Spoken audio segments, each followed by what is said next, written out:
Sip. Hai Pak Apri, Assalamualaikum warahmatullahi wabarakatuh Pak Apri. Waalaikumsalam, Ibu Tri. Eh, Bagaimana kabarnya Pak Apri hari ini? Alhamdulillah kabar saya baik, Bu. Ibu Tri, ini apakah Ibu Tri bisa meluangkan waktunya untuk saya? Eh, Ada yang mau saya diskusikan bersama Ibu Tri? Baik Pak, saya ada waktu luang untuk kita coaching berdiskusi bersama. Ya, ini Bu, sejujurnya dan sebenarnya ini ada permasalahan terkait peserta didik saya atau murid saya di sekolah. Ini kan murid saya kan Bu, sekolah saya ini kan SMA Negeri 1 Nyuatan ini berada di perkampungan, di dalam perkampungan Bu ya. Iya, Dalam iya. perkampungan, eh, anak-anak di sini masih masih memahami cara menggunakan HP.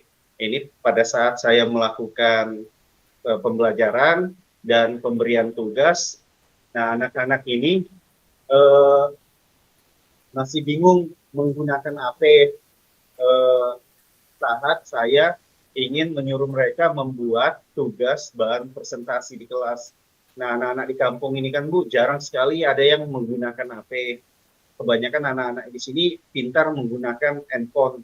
Tetapi mereka pada saat saya kasih laptop, mereka saya suruh untuk buat bahan presentasi PowerPoint, mereka kebingungan Bu. Nah, seperti itu masalahnya yang saya hadapi dalam pembelajaran Bu.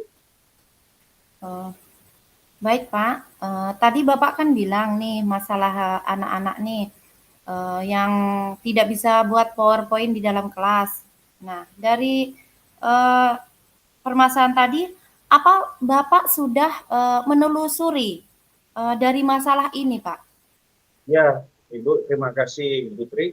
Eh, yang saya telusuri adalah saya melihat ini anak-anak masih belum tahu, sejujurnya belum belum tahu cara menggunakan laptop. Selama ini mereka hanya menggunakan HP. Jadi saya baru tahu bahwa murid saya ini eh, belum bisa menggunakan laptop. Mereka hanya menggunakan HP seperti itu, Bu. Jadi eh, saat saya mengajar di kelas dan saya meminta mereka untuk membuat PowerPoint dari menggunakan laptop, mereka seperti bilang, Pak, kami eh, nggak tahu cara buatnya bagaimana Pak PowerPoint-nya. Seperti itu Bu. Setelah saya telusuri ya, saya lihat mereka pintar main HP, tapi pada saat mereka saya suruh buat PowerPoint pakai laptop, mereka kebingungan seperti itu Bu. Mereka kebingungan karena mungkin mereka nggak pernah pakai laptop karena sekolah di kampung, anak-anak di kampung kan seperti itu Bu. Ya mungkin seperti itu Bu Tri. Nah, kira-kira kondisi ideal yang diharapkan dari masalah ini apa, Pak? Eh, Kondisi ideal adalah saya sebagai guru betul-betul eh, prihatin akan masalah seperti ini Bu. Tetapi kembali lagi sebagai tugas saya, tanggung jawab saya sebagai guru, ya bagaimana saya bisa membantu murid saya, peserta didik saya, agar bisa membuat PowerPoint atau bisa menggunakan laptop, agar mereka bisa belajar cara membuat PowerPoint dari laptop, agar uh, tugas yang saya berikan kepada mereka itu bisa mereka kerjakan Bu.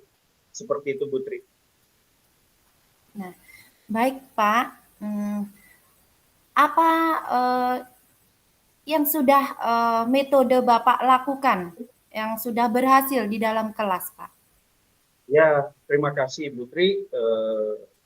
Metode atau langkah-langkah yang saya lakukan kepada peserta didik saya terlebih dahulu menanyakan kepada mereka, anak-anak, apakah kalian mau belajar pakai laptop bersama Pak Guru? Mau Pak Guru. Selanjutnya Mereka bertanya, kapan kita mau belajar Pak? Kalau mau, kita akan belajar nanti di jam istirahat di perpustakaan. Apakah kalian mau? Ya, mereka menjawabnya mau Bu. Lalu saya sebagai guru memanfaatkan ini untuk mengajari mereka. Mungkin ada beberapa kelompok. Saya membagi mereka kan ada 5 kelompok Bu, tetapi hanya 2 kelompok saja yang saya ajak sekitar 8 orang di situ. Karena siswa saya ini kan sedikit Bu di kelas. Jadi saya bagi 5, mungkin ada empat empat satu kelompok itu. Jadi ada 2 kelompok 8 orang yang saya bimbing, saya ajari di perpustakaan. Tidak usah terlalu banyak kelas labnya, setidaknya mereka tahu cara dulu menggunakan laptop, bagaimana cara mengetiknya, dan bagaimana cara mencari aplikasi untuk membuat PowerPoint yang sederhana. Seperti itu. Lalu saya eh, tanyakan kembali ke mereka, saya lihat apa yang sudah mereka lakukan ya, mereka senang gitu Bu, karena anak-anak di kampung ini kan Bu tidak ada laptop gitu nah Bu. Kalau AP sih mungkin ada AP, mereka mereka pintar main AP. Cuma pada saat mereka dikasih laptop, mereka itu kayak takut ngetik, cara nyalakannya tidak tahu, cara matikannya tidak tahu. Nah saya tidak tahu apakah guru TIK-nya ini sudah mengajari atau seperti apa. Tetapi pada saat saya meminta mereka di kelas saat pembelajaran itu, mereka merasa belum tahu cara membuat PowerPoint atau menggunakan laptop saja seperti itu Bu. Mungkin berbeda dengan HP yang setiap hari mereka pegang, mungkin mereka tahu cara mengetiknya pada saat, tapi pada saat dikasih laptop mereka bingung. Nah, selanjutnya ya seperti itu di perpustakaan, saya panggil 2 kelompok itu, saya meminta mereka semua untuk bergiliran. Kelompok 1 dulu saya bantu mereka belajar menggunakan laptop, mengetiknya agar mereka tidak tremor atau tidak gugup seperti itu Bu. Mereka bergantian, saya minta satu-satu, satu slide, satu temannya. Selanjutnya berikutnya kelompok di jam istirahat kedua lagi nanti baru kelompok berikutnya. Jadi strategi saya begitu dulu Bu, maksudnya 2 kelompok dulu yang saya ajari dan 2 kelompok tersebut juga yang akan nanti presentasi di minggu depan. Jadi nanti di minggu-minggu berikutnya, pertemuan berikutnya, yang 2 kelompok ini yang sudah bisa, mungkin nanti bisa jadi tutor untuk teman-temannya nanti untuk yang kelompok berikutnya lagi. Seperti itu Bu, saya terapkan. Saya bisa memanfaatkan waktu jam istirahat mereka, dan mereka punya motivasi dan semangat untuk mau belajar menggunakan laptop ini. Walaupun mereka pintar menggunakan HP, tetapi anak di kampung ini kalau dikasih laptop, ya mereka masih gugup, mereka masih belum tahu seperti itu Bu. Terima kasih Putri. Ya, baiklah Pak, kita sudah melihat itu. Jika kita rating Pak, ini dari angka 1 sampai 10, di level berapa untuk menarik minat belajar peserta didik tersebut? Kalau saya perhatikan semangat semangat siswa saya, dari motivasi siswa saya mau belajar, dari semua siswa saya, kalau saya rating atau memberi peringkat mungkin di angka 7 atau di angka 8 ini, saya melihat mereka terlihat ada melakukan perubahan dalam diri mereka. Mereka mau belajar juga, bukan hanya menggunakan HP, tetapi mereka juga bisa menggunakan laptop. Jadi memang ini saya pikirkan sebagai guru, bahwa ini memang tugas tanggung jawab saya eh, untuk murid-murid saya, agar mereka nanti ke depannya sudah terbiasa bisa menggunakan laptop seperti itu. Iya, baik Pak. Eh, apa saja yang Bapak Hapri ini sudah lakukan?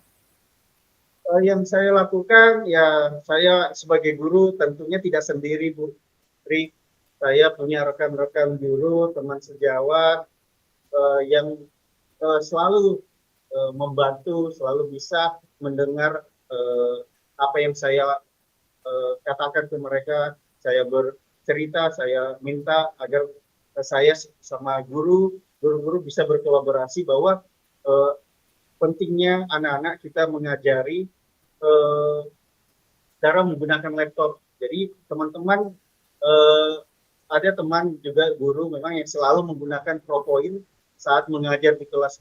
Jadi saya meminta mereka guru-guru agar bisa nanti di kelas kita bukan hanya mengajar, tetapi bagaimana kita juga bisa memberikan sedikit ilmu untuk menggunakan teknologi saat pembelajaran. Jadi selama ini kan guru hanya mengajar di kelas menggunakan buku, tetapi ada juga yang menggunakan PowerPoint, tapi anak-anak tidak pernah diberikan tugas sama seperti halnya saya juga jika saya tidak memberikan tugas presentasi membuat PowerPoint ini, tentu saya tidak tahu permasalahan ini. Yang saya tahu dari siswa saya bahwa anak-anak memang pintar main HP, tetapi pada saat dikasih laptop, mereka masih grogi, masih ada yang belum tahu cara menggunakan laptop seperti itu. Jadi saya minta sama guru-guru yang sering mengajar menggunakan PowerPoint dan guru-guru TIK-nya atau informatikanya juga bisa lebih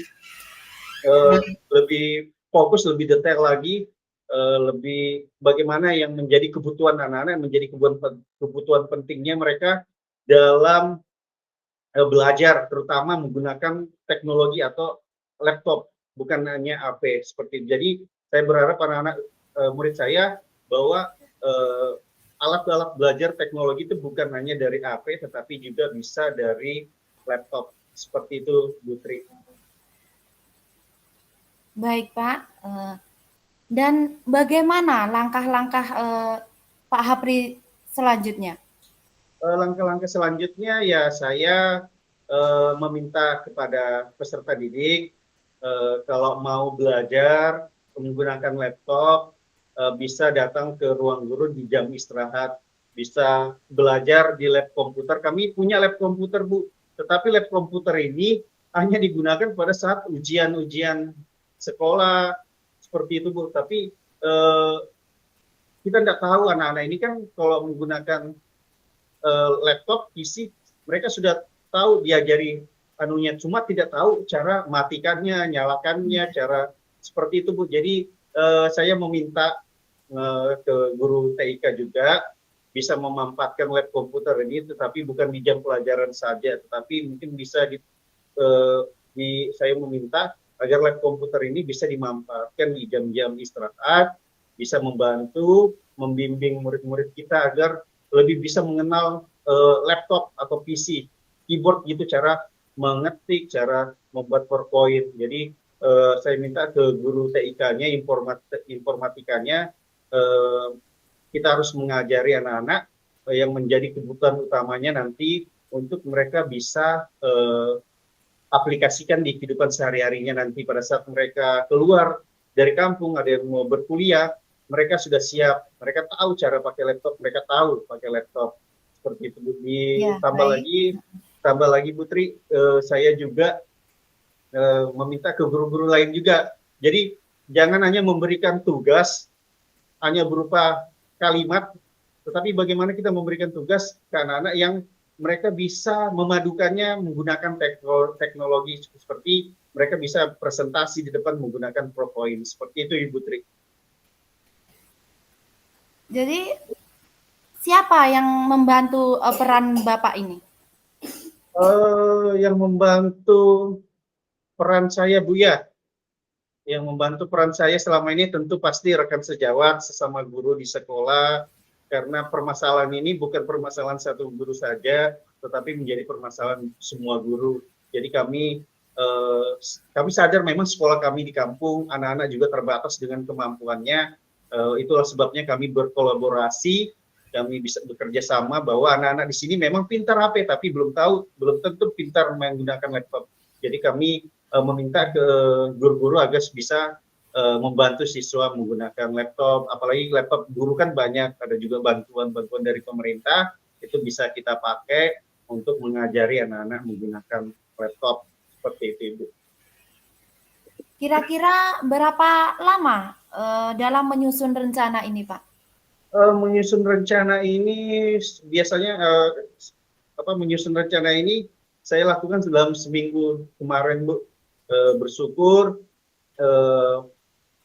anak-anak ini adalah hatinya yang tergerak, mau belajar, mau memotivasi dirinya memotivasi dirinya untuk mau belajar, tahu apa yang mereka tidak tahu. Seperti itu, Ibu. Saya lakukan seminggu, dalam waktu seminggu di jam-jam istirahat. Ada juga kadang murid-murid ini datang langsung ke saya, minta belajar cara membuat PowerPoint, cara mengetik di Word, cara hal-hal apa saja yang mereka mau lakukan di laptop agar mereka tahu cara membuka, mematikan, menggunakan laptop ini, Bu.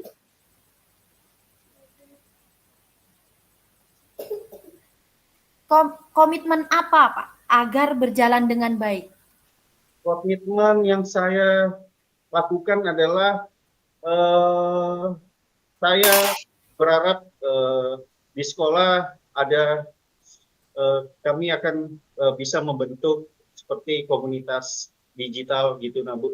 Jadi bukan hanya literasi, numerasi, tetapi penting juga anak-anak di kampung saya ini mengenal tentang teknologi, bukan hanya AP memang mereka tahu, tetapi mereka belum paham dan mereka kan tidak pernah bersentuhan dengan laptop atau AP. Mungkin mereka bisa tahu cara mengetik, menghapus, membuka, mematikan menggunakan HP, tetapi pada saat diberikan laptop mereka masih kaku, masih gugup, masih bingung seperti itu, Bu.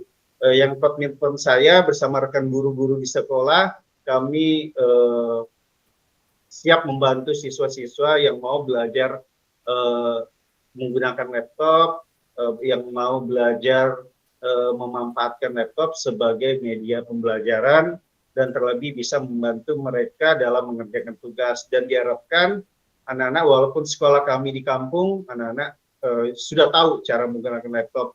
Dan ini semoga berharap kami pada guru-guru ini sangat berguna nanti kelak untuk mereka aplikasikan di dalam kehidupan sehari-hari mereka. Seperti itu. Ini di penghujung sesi ya, Pak? Iya, Bu. Apa yang Bapak dapatkan dari sesi ini? Yang saya dapatkan, pertama saya merasakan kesenangan dalam perasaan saya merasa lega, saya merasa semangat dan termotivasi lagi, terlebih saya bisa menceritakan apa sih yang menjadi kendala dan permasalahan di sekolah saya ini kepada Ibu Tri yang sudah mau meluangkan waktunya, mau bersemangat mendengarkan dan membantu memberikan motivasi dan semangat dan saran untuk saya. Saya sangat berterima kasih kepada Ibu Tri. Terima kasih, Ibu Tri. Bagaimana perasaan Bapak sekarang?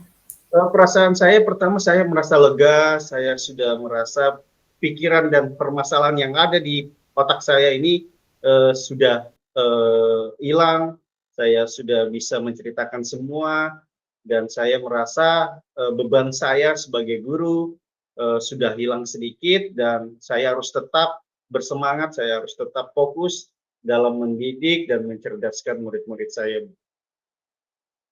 Baik, jadi kita sudah dapat solusinya ya, Pak, dan Ya, saya ucapkan terima kasih. terima kasih Ibu Tri.